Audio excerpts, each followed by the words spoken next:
সুপ্রিয় দর্শক, আসসালামু আলাইকুম। আশা করি সকলে ভালো এবং সুস্থ আছেন। আজকে আমি আপনাদের সাথে আছি মোহাম্মদ রকি আহমেদ। সুপ্রিয় দর্শক, আজকে সকাল সকাল চলে আসলাম আমার খামারে এবং আমার খামার থেকে আলহামদুলিল্লাহ 3টি বকনা বিক্রয় হয়েছে এবং তাদেরকে গাড়িতে উঠিয়ে দেওয়ার জন্য চলে আসছি।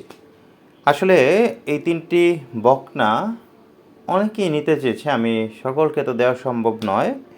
আলহামদুলিল্লাহ, চাঁদপুরের আলমগীর ভাই নামক একজন প্রবাসী, সে আমাদের কাছ থেকে এই 3টি বকনা ক্রয় করেছেন।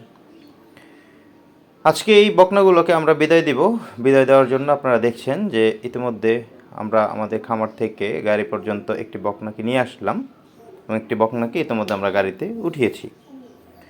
এই বকনাটার 1.5 মাসের বীজ দেওয়া আছে, একমাত্র আল্লাহ পাক জানে ওর ভিতরে কনসেপ্ট হয়েছে কি হয় নাই। আমরা এটার কোনো গ্যারান্টি দিই নেই, কারণ 1.5 মাসের বকনার কোনো গ্যারান্টি দেওয়া যায় না। এই বকনাটি দেখেন যতটা উঁচা লম্বা, আমার মনে হয় ইনশাআল্লাহ এটা বিশাল মাপের একটা গাভী হবে। আর তাছাড়া ওর মায়ের রেকর্ডও ভালো ছিল, মায়ের হাইটও অনেক ভালো ছিল। সব কিছু মিলিয়ে এটা এ ক্লাস একটা বকনা এবং এখনও পর্যন্ত কিন্তু ওর দুধের পশমই ঝরে নেই। আর বকনা, যে বকনাগুলোর পরিশিং বলা হয়, এই বকনাগুলোর গেট আপ কিন্তু পরবর্তী সময়ে অনেক সুন্দর হয়। যখন এটা গাবি হয়, অর্থাৎ উপরের দিকে শিংগুলো থাকে, মাশাআল্লাহ খুব সুন্দর দেখা যায়। এই বকনাটা যখন পশমগুলো ঝরে যাবে, আর 2-3 মাস সময় গেলে ওর কিন্তু ইনশাআল্লাহ চেহারাটা পুরো পাল্টে যাবে। তো ইতিমধ্যে দেখছেন দৌড়ে দৌড়ে আসছে আমাদের সেই পিটবুল। এর নাম আমি রেখেছিলাম পিটবুল, কারণ এর স্বাস্থ্য টাস্থ্য একদম পিটবুলের মতো, ঠিক আছে। এবং এর যে প্যাটার্ন, এ কিন্তু একেবারে পিটবুলের যে প্যাটার্ন ওরকম। তো আমরা আলহামদুলিল্লাহ পরবর্তী বকনাটাও আমরা গাড়িতে উঠে ফেলছি এবং তৃতীয় বকনাটিও আমরা ইতিমধ্যে গাড়িতে উঠিয়ে ফেলেছি। আমাদের ডান পাশে যে দুটো বকনা দেখছেন, এরা এক জোড়া একই সাথে বড় হয়েছে, একই খামারে ছিল। এবং বাম পাশে যে বকনাটা, এর বকনার সাথে যে দুটো বকনা ছিল, ওই বকনাগুলো চলে গিয়েছিল চিটাগাং এবং এই বকনাটা আজকে যাচ্ছে হচ্ছে চাঁদপুর। চাঁদপুরের আলমগীর ভাই উনি অনেক স্বপ্ন নিয়ে এই 3টা বকনা ক্রয় করেছেন। 3টা বকনারই মায়ের দুধের রেকর্ড 25+। একটা আছে বড়টা, এটা 22-23, কিন্তু ওই দুইটা বকনা 28-29 এরকম রেকর্ডের বকনা।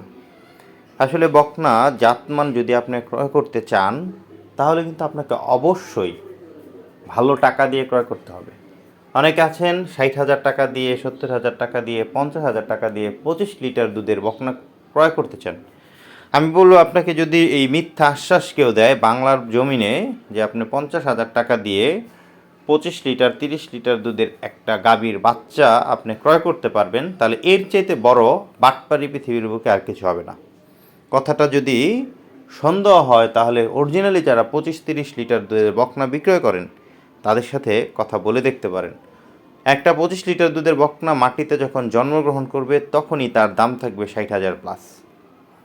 এবং যখন তারা 8 মাস 10 মাস বয়স হবে, মিনিমাম আপনি ক্রয় করতে গেলে 80,000 টাকা লাগবে। যদি আমার কথাটা বিশ্বাস না হয়, তাহলে আপনারা অরিজিনালি যেই খামারিরা আছে, ওই খামারিদের সাথে যোগাযোগ করবেন যে রকি ভাই ওনার ভিডিওতে এই বক্তব্যটা রেখেছেন। যদি এর বাইরে কথা বলা হয়, তাহলে এর জন্য আমি অবশ্যই জবাবদিহি করব। বাংলার জমিনে 50,000 টাকা 40,000 টাকা দিয়ে 25 লিটার দুধের বাচ্চা কল্পনা নয়, এটা স্বপ্ন। তো আজকে এই পর্যন্তই। ভালো থাকবেন, সুস্থ থাকবেন। আসসালামু আলাইকুম।